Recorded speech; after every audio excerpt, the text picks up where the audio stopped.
Shaun, thank you so much, and thank you to the audience for being here. You've sort of stolen my attempt to say this was a long-planned event, Shaun, planned some months in advance. But look, I really want to thank you and your team at Green Alliance for hosting this event. You are a fantastic organisation, not least with the work you do on the Net Zero Tracker, but also many other things you do. And I want to thank you for your leadership of the organisation. I'm obviously here to talk, as Shaun has said, about COP26, which I think it's fair to say is the most consequential summit that has ever taken place anywhere in the world about the most consequential issue facing our world. And it will open in Glasgow, in case you didn't know, in barely a fortnight's time. Now, obviously, this summit comes amidst an energy crisis here at home, and we must learn the lesson from that crisis, that we need to plan ahead. We cannot neglect our resilience, as the government has done, and the best route to energy security is to go further and faster on the green transition at home. Why does COP26 matter? I think it matters because it will profoundly affect the world our children and grandchildren grow up in. I think it matters because it's a profound test of our solidarity, our ability to come together and to recognise each other's interests. And it matters because it's a chance for the world to not just prevent climate breakdown, but build something better.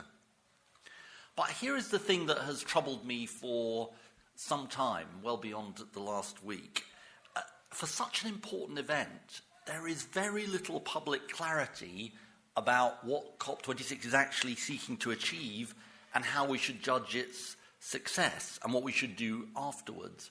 And if you talk to people in my team or elsewhere in the climate community, this is something I've been banging on about for some time. And today I wanted to help rectify that sort of gap that there is about the tests of COP26. And this is my argument. First, that it's a matter of maths, far more than people realise, and we need to understand the maths. Second, that obviously behind the maths lies deep geopolitics, and in particular the degree of trust between the developing and developed world. And I want to try and learn some lessons from Copenhagen, the 2009 Copenhagen Summit, where obviously I was the UK representative, and the successful Paris Summit of 2015. Third, I think we're still miles away, frankly, from where we need to be, despite the best efforts of Alok Sharma, because I don't think that the rest of the government has stepped up in the way it should. Fourth, optimistically, the cause is not hopeless, but we have to do everything we can in the remaining days, but it requires all the focus, attention, and strategic thinking of government that it can muster. And fifth, given where we are, and this is a point I will end on, the roadmap out of Glasgow matters as much as what happens at the summit. It's going to end up being the start of a process, and the summit has got to lay out a roadmap for further progress during the rest of the decade. So that's really what I want to talk about. Let me start with the maths. I'm a nerd. It may surprise you to know this. I'm volunteering that fact. Maybe being a climate nerd has something going for it. So people say this question, what is the COP about? Now, obviously, it's about whether we preserve species or destroy them, whether we make our planet inhabitable or uninhabitable, whether we protect the most vulnerable here and around the world or not. But which of these paths we take depends on the maths. The Paris Agreement, I want to read this to you, set out a clear and agreed aim for the world, holding the increase in the global average temperature to well below 2 degrees centigrade above pre-industrial levels, and pursuing efforts to limit the temperature increase to 1.5 degrees. But here's the problem, and this is what Glasgow is all about. The individual pledges made by countries in Paris added up not to 1.5 or 2 degrees of warming, but something around 2.7 degrees. In that gap between 1.5 and 2, or 2 and 2.7 is written global catastrophe. That's why the authors of Paris rightly and wisely wrote in a 5-year review mechanism to try to close the gap between ambition and reality. That is the purpose of Glasgow. Now, this is the crucial point. The world and this is the nerdy bit, the world on the basis of the Paris commitments was on course for 53 gigatons of emissions in 2030, 53 billion tons of emissions in 2030. To have a fighting chance of keeping global warming to 2 degrees, we need to be at 41 gigatons in 2030, as opposed to 53. And for 1.5 degrees, we need to be at 25 gigatons. I've had these numbers on the whiteboard in my office for more than 2 years. I talked to a leading cabinet minister about them 2.5 years ago. I won't name them. This is absolutely the fundamentals of Glasgow. And what it means is that we need a reduction of 12 gigatons from business as usual for a 2-degree world and 28 gigatons for a 1.5-degree world. This is the undeniable and frightening maths of Glasgow. So the slogan of the summit is keep 1.5 alive. It's a good slogan, but what lies behind the slogan are these numbers. And we need to tell the truth about those numbers. And it can't just be about hype, it's got to be about reality, the progress that we make. And let's be clear, this is a massive task, because greenhouse gas emissions, which have been rising for more than 2 centuries and set to rise again, I fear, post-COVID, have got to be cut in half in the next 9 years. That maths shows why this is the decisive decade in the fight against the climate crisis. And there's another point here which is absolutely crucial as we judge Glasgow. Net zero targets for the middle of the century are really important, but they are certainly not sufficient. It's the legally binding, nationally determined contributions for this decade that tell Glasgow's real story. That's the sort of maths bit. So behind the maths, we obviously know, and this audience will know better than anyone, that there are deeply complex geopolitical currents. An obvious question is, where should these cuts in emissions come from? 80% of global greenhouse gas emissions come from the G20. China alone is responsible for 28% of the world's greenhouse gas emissions, the US 14%, the EU 9%, India 7%. Of course, if we looked at the numbers historically, the story is different. The UK is only 1% of global emissions, people point this out, but we're the 8th largest emitter over the period since the Industrial Revolution. I think there are 2 lessons from these numbers. First, that everybody needs to be in, developing, emerging economies. And second, that developed countries have a particular responsibility to support those countries which are still developing, not to pursue the carbon path, the high carbon path that we took, but the zero carbon path. And this is where my commentary on my experience at Copenhagen comes in. Copenhagen wasn't a great success, it's fair to say, although somebody was telling me earlier on today they thought it looked more successful in retrospect than it did at the time. It certainly didn't look it at the time. Why was Copenhagen seen as not being successful? Why did it fail? It was partly a result of a breakdown in trust between developing and vulnerable countries on the one hand and developed countries on the other. The mutual suspicion, which some of those numbers relate to. And Paris was different. Now, why did Paris succeed when Copenhagen failed?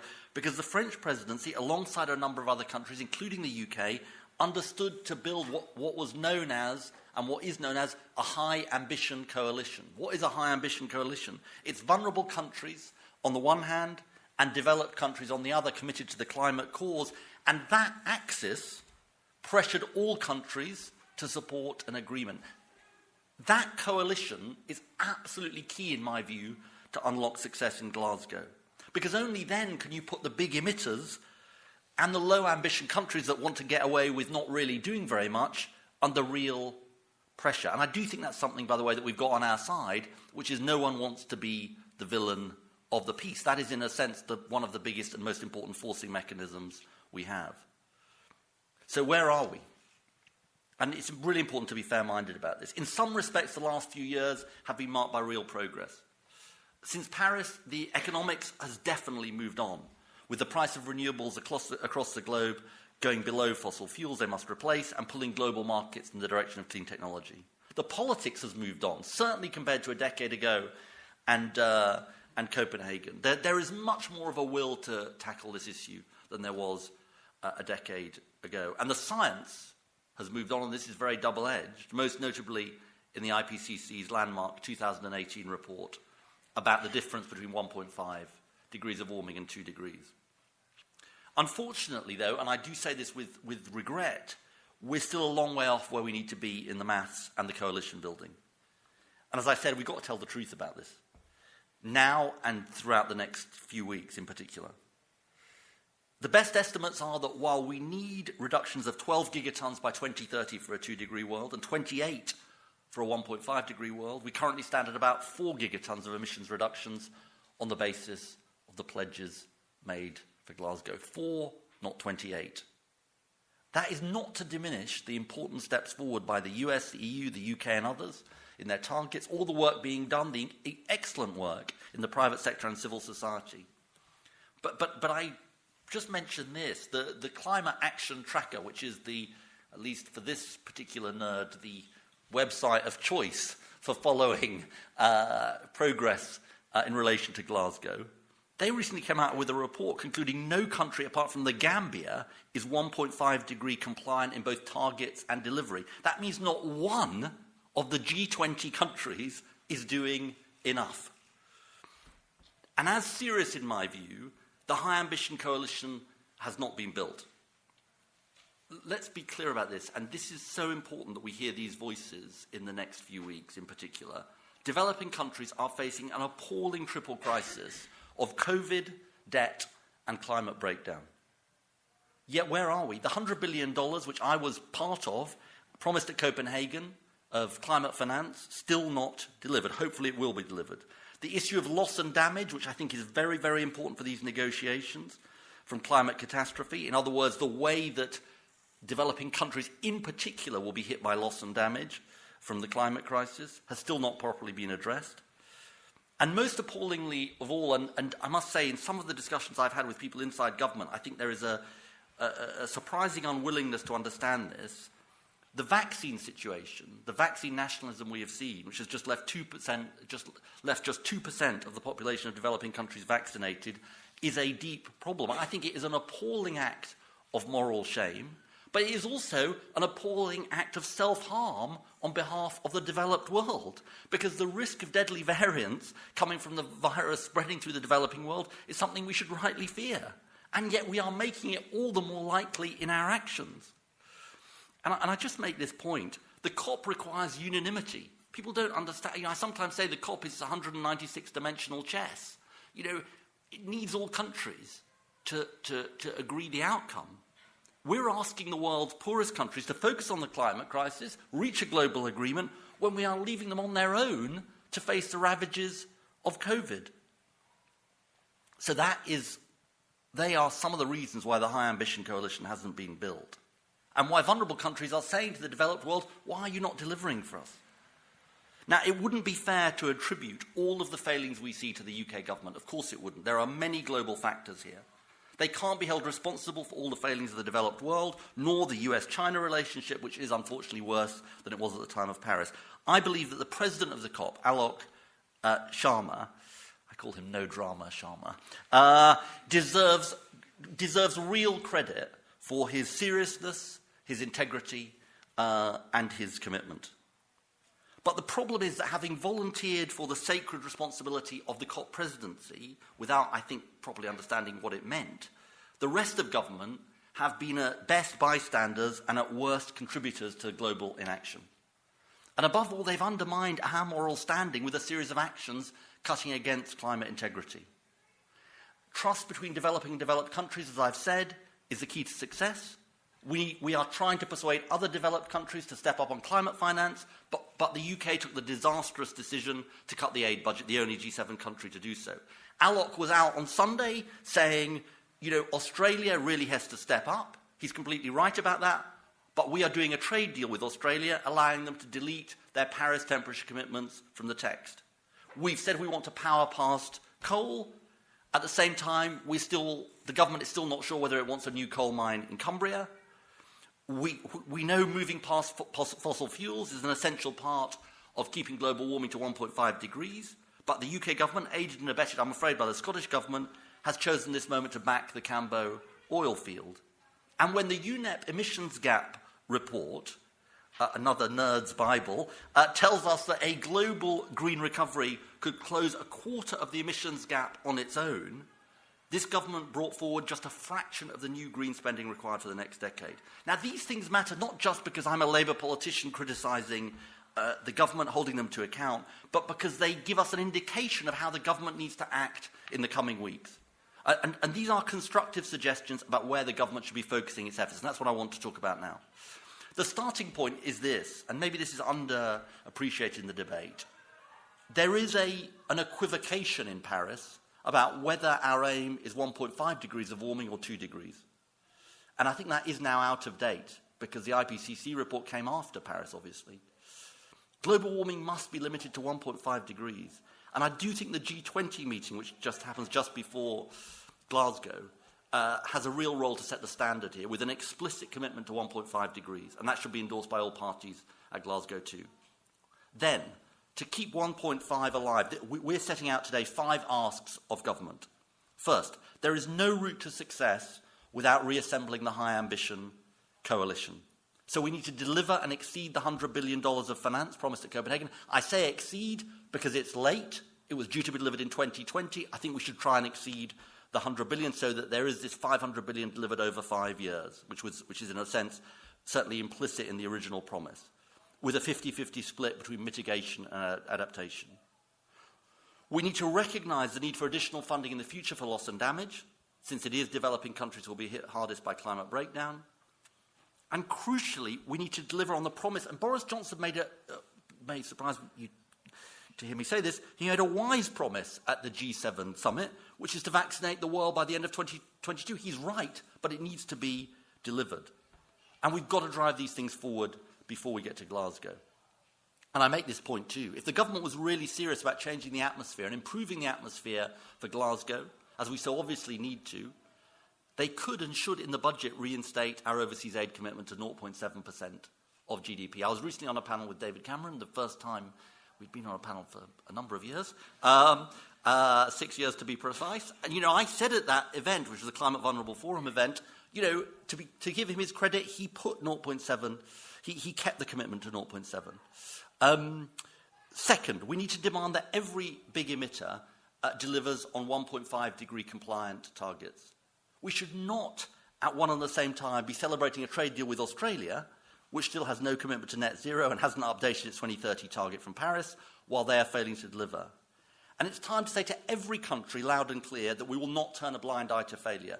The news from China today around its domestic coal use is deeply worrying.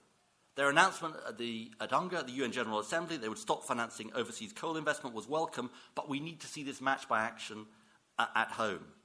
And we also, and this is crucial to the gigatons, we need an ambitious target from China in this decade, peaking emissions by 2025 and then declining. I'd make this point. Being part of the Club of Nations means acting on climate. On fossil fuels, the government is right to say we need to transition away from coal, but it is also past time to broaden that debate to include oil and gas as well. And of course, central to that conversation must be provisions for a fair transition for workers and communities.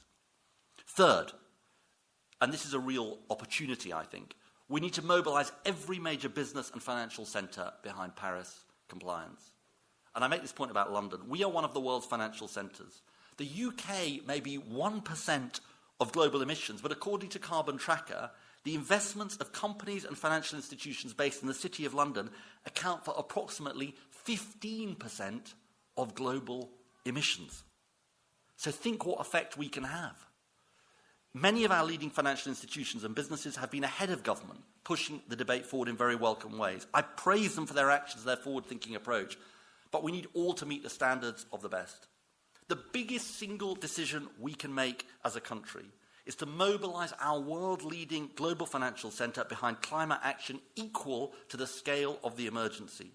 So we are saying today as the Labour Party that government should ask all financial institutions not just to report on climate risks as they plan to, but to bring forward by 2023 credible transition plans that are consistent with a 1.5 degree pathway.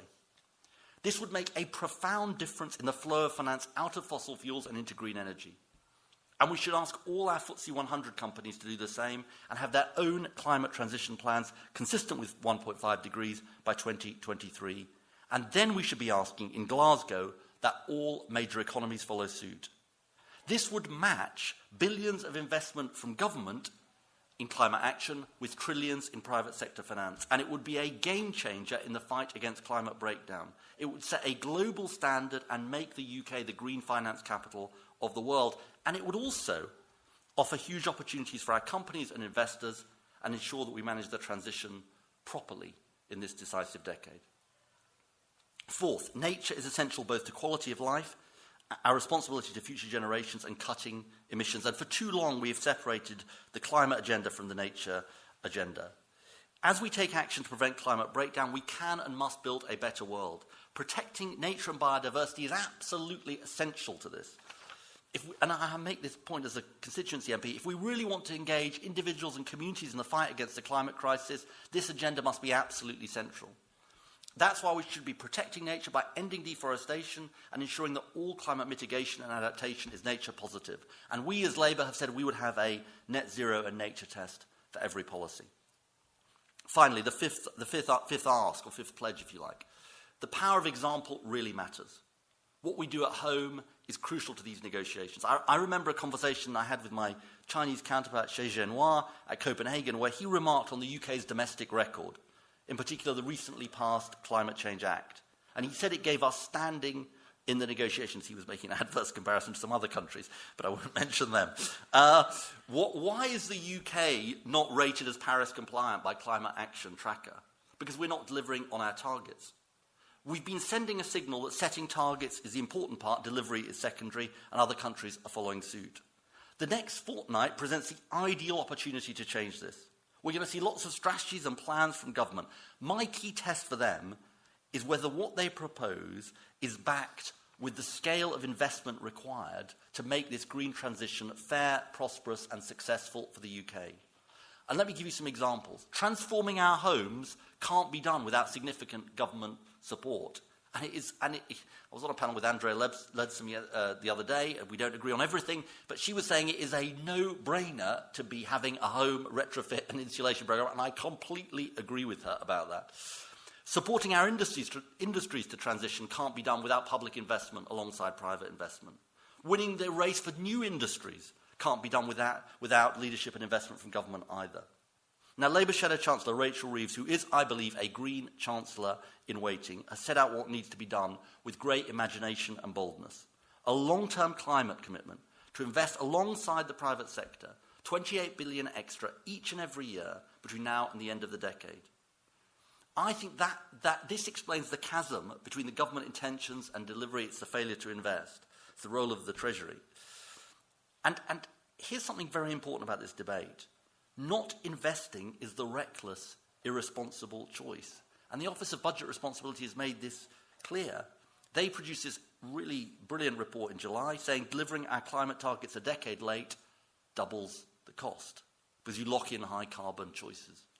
The right choice is to invest for jobs and industries. The right choice is to invest for fairness. And the right choice is to set an example to the world. In sum then, Labour is calling on the government to do 5 things in order to keep 1.5 alive.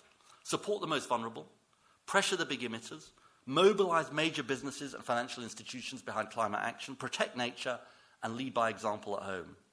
Above all, finally, at the 11th hour, the Prime Minister must treat this summit with the seriousness it deserves. We cannot let COP26 be the greenwash summit.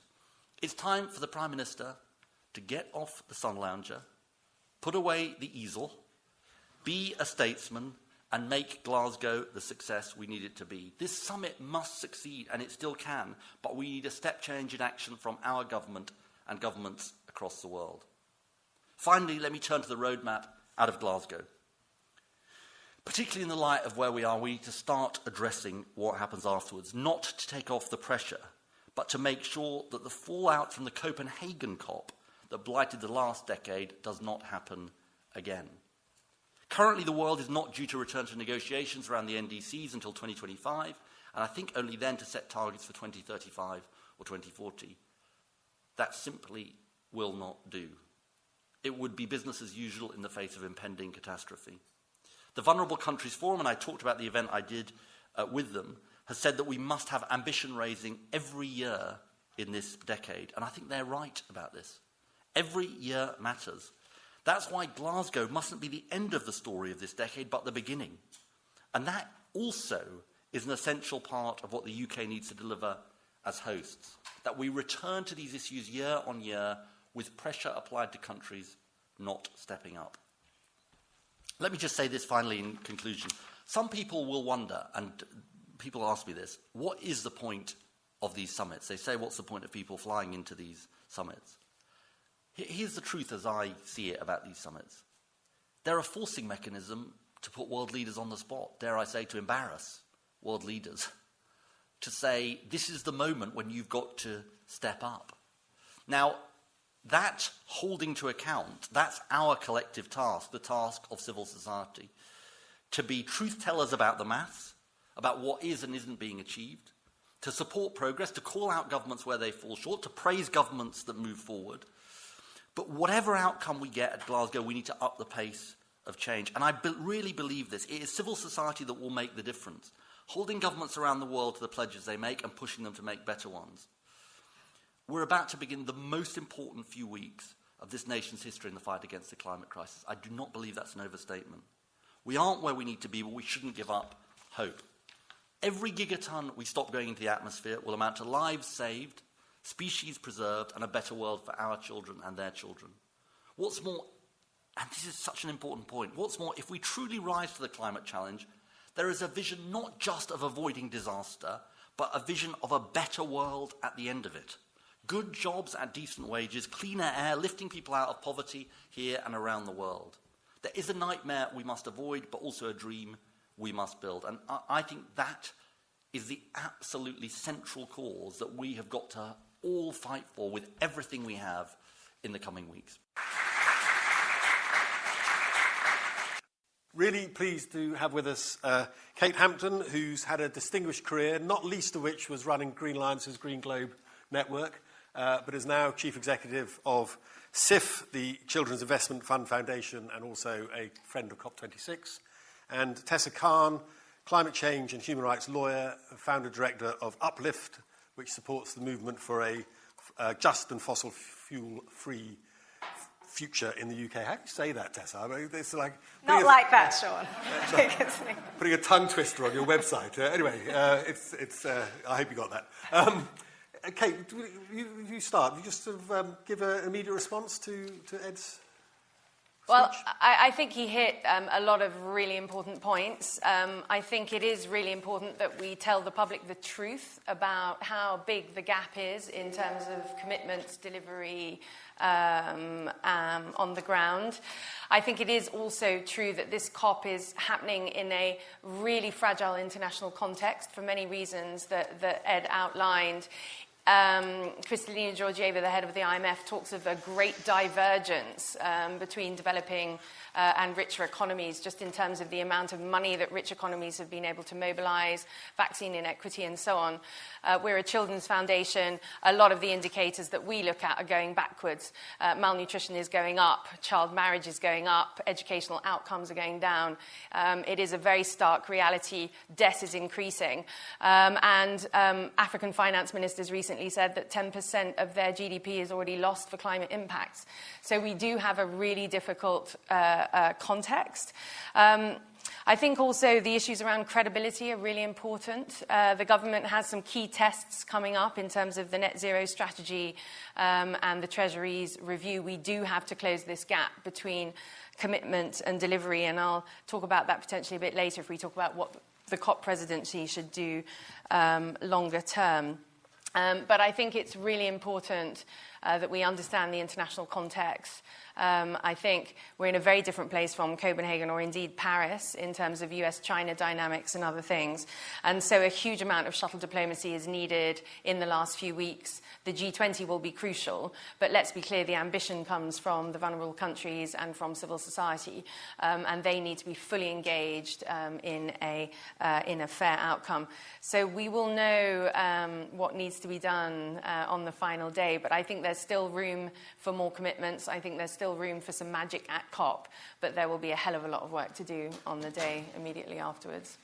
Great, thanks, Kate. And just in terms of the year following COP, if we don't get what we want from COP, the UK's got the presidency for the next year. Is that a real opportunity to carry on I think so. I think it's really important that even if the UK is somewhat out of the limelight following the COP itself, that it maintains credibility and continues to push forward, because I think what the UK does is watched around the world.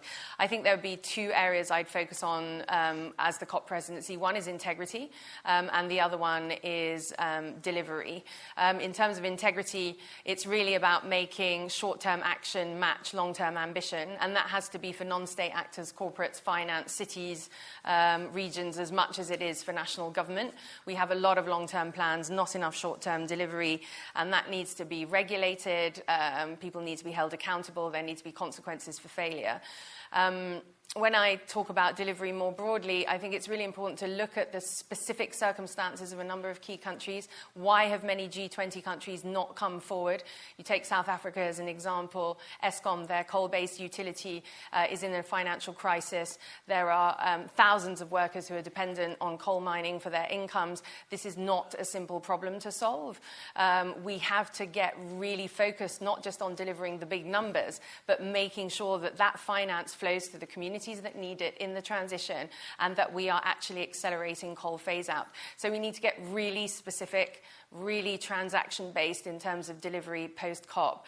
So we're not going to get better commitments. And I agree, we need to accelerate the speed. We can't wait 5 years. We need to come back in 2 years for another ratchet. But if we don't use those 2 years to really get into delivery and accountability, to maintain the integrity of the Paris Agreement and respond to the code red the scientists have given us, we're in real trouble. So that's what the presidency needs to do the day after COP. Thanks, Kate. Tessa, would you like to respond to Ed's speech?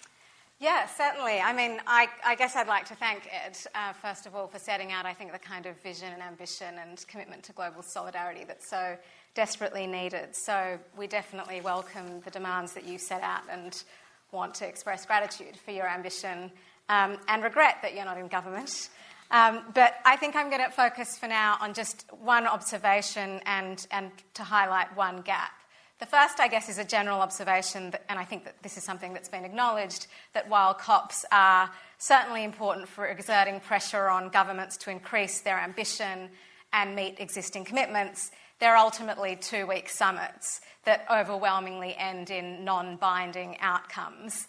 And I say that as an international lawyer who loves an international summit.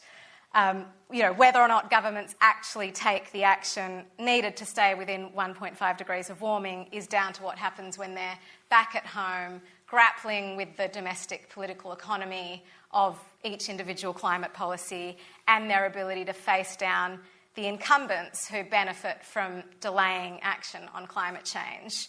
And the obvious incumbent group is the fossil fuel industry, which has not only managed to ensure that the phrase fossil fuels doesn't appear in a single COP outcome document, but which continues to benefit from huge subsidies, including in the UK, where oil and gas producers have received £4 billion from the government since the adoption of the Paris Agreement. These are the same companies, by the way, that have been making a huge windfall profit in recent weeks while the rest of the country grapples with the gas price crisis. And of course, it's not just an issue in the UK. Despite committing to phase out fossil fuel subsidies more than a decade ago, G20 governments continue to prop up the oil and gas industry to the tune of billions of dollars a year of public money. So we're really, I think, long overdue for a reckoning at the national and international level with the issue of fossil fuel subsidies. So confronting the fossil fuel industry, I think, of course, has to also mean, as you said, supporting a credible and just transition for workers and affected communities and listening to what they need to transition out of the industry. Again, using the UK as an example of what not to do here, the North Sea transition deal, which has been devised without the participation of workers or unions, and has in fact, it's been a wholesale adoption of industry demands by the government, which I think really underlines the political power that continues to be wielded by an industry that more than any other is responsible for driving the climate crisis. We in civil society, I think, are doing everything that we can to challenge the social licence to operate of these companies, but we desperately need governments to stop listening to the industry and to start listening to the scientists and the experts. And just today, speaking of experts, and they're certainly not radical climate activists. It's the International Energy Agency, which has been established by countries to secure oil and gas supply and has been used as cover by the fossil fuel industry in countries for years to continue justifying investment in oil and gas. But their World Energy Outlook report, which was published today, makes it clear, reiterates, that if we're going to stay within 1.5 degrees, we can't have any new investment in oil, gas or coal. So I think, as Ed has said, if a country with the capabilities and the resources of the UK can't manage to get this right, we can hardly expect other countries to step up and do what we know is needed. Thanks, Tessa. And you talked about a reckoning for fossil fuel companies. How close are we to that? I'm always struck when I talk to BP and Shell in this country. They say, "Oh well, we're to go to America, we're thought of as eco-warriors." Yeah, I mean, I think that sums it up, really. As I said, I think civil society has really picked up the mantle of trying to erode the credibility and the legitimacy of the fossil fuel industry. But on a day-to-day basis, they are in the room with government helping to devise policy. Certainly, in this country, the only way we can explain the fact that the UK is the most profitable jurisdiction for offshore oil and gas exploitation in the world is because Treasury has listened to what the industry wants in terms of the tax regime. So I think there's a long way to go for governments to really put the fossil fuel industry in the same category as tobacco, which we all accept peddled knowingly a harmful product to the public, and say no more. They can't have a seat at the table. And can I just add an international dimension to that, because I think it's really, really important to underline how sophisticated the lobbying is. Gas is not a transition fuel. If you include methane leakage, it's as bad as coal. It is not a transition fuel. We need to make sure that we go from coal to clean without going through gas. And the lobbyists are all over the corridors of power trying to secure a future for gas as we speak, and we don't have room for gas. And if you look at, for example, the Chinese peaking date, they've probably peaked coal already, with the exception of this short blip, but the overall trajectory is down on coal.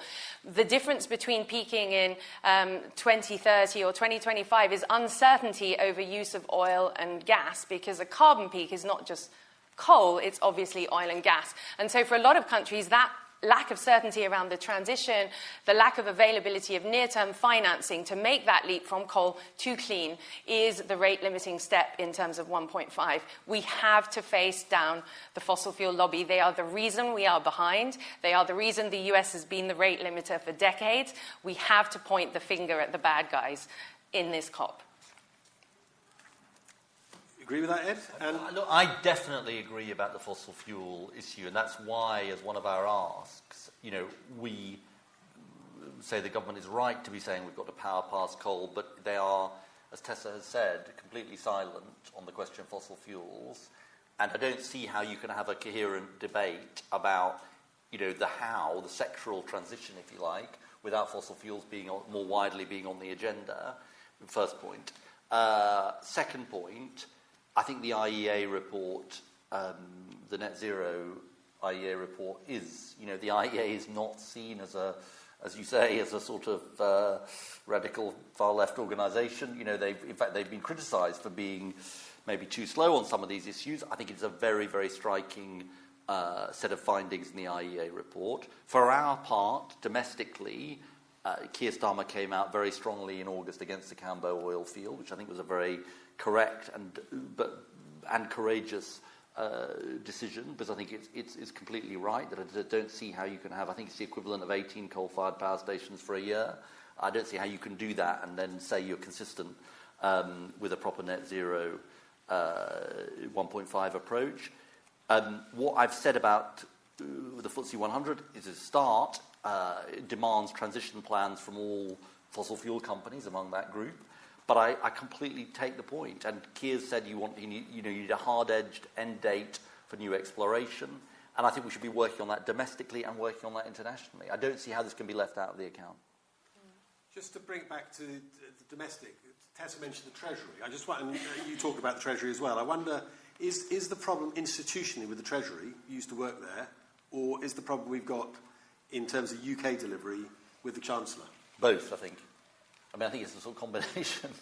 I think, you know, it's not like the Labour government was sort of immune from some of these issues. The Treasury is always worried about investment and spending money, and tends to see things has tended anyway, to see things in quite narrow and not necessarily the most imaginative terms. Institutionally, I mean, that is driven by politicians ultimately. But I think it feels like there is a particular problem in relation to this Chancellor. This is just an observation. I don't know Tory politics inside out, but it's almost like he's positioning himself as the non-Green. You know, Rachel Reeves is wants to be the Green Chancellor. He wants to position himself as the non-Green Chancellor. And I think that's a big problem. You know, as I sort of think about some of the good intentions of people in government and what's happening, and I try and explain, you know, why has this heat and building strategy been delayed? Why are they not doing a proper retrofit insulation program, just as an example? Why are they not partnering with the steel industry? They're saying to the steel industry, we want a steel industry, and this is beyond the short-term issues. We want a steel industry in the future. We want you to transition to net zero by 2035, but you're going to have to do it on your own, effectively, or with 250 million. It's just not going to happen. And it feels like government is just the Treasury under Rishi Sunak is very, very allergic to this, and I think that's the sort of Rubicon that I hope maybe in the next couple of weeks the government will cross. Just on that, Shaun, I mean, I think it's really important to remember that there are two sides of the equation in the transition. There's the capital expenditure bit, which government can do with contingent liability and so on, but there's the social protection bit that really requires significant investment in terms of protecting people. And you can't have one without the other. It won't work. The politics won't work. You won't get the ambition unless you have the social protection alongside the capital investment. We have this example in the UK with the transition for gas in people's homes. We have to shield the vulnerable from the transition, enable them to be part of the transition. And this applies globally as well. We have the same issues globally. People need to be part of the green transition, but the most vulnerable will need transition assistance. So it can't just be capital expenditure. And, you know, going into the G7, a bunch of economists led by Nick Stern were advising G7 finance ministers that they really needed investment-led recovery from COVID that was green. And alongside that, they would need to make sure it was equitable. We need to make sure that the treasuries around the world, not just the UK, are making that double investment, social protection and capital expenditure.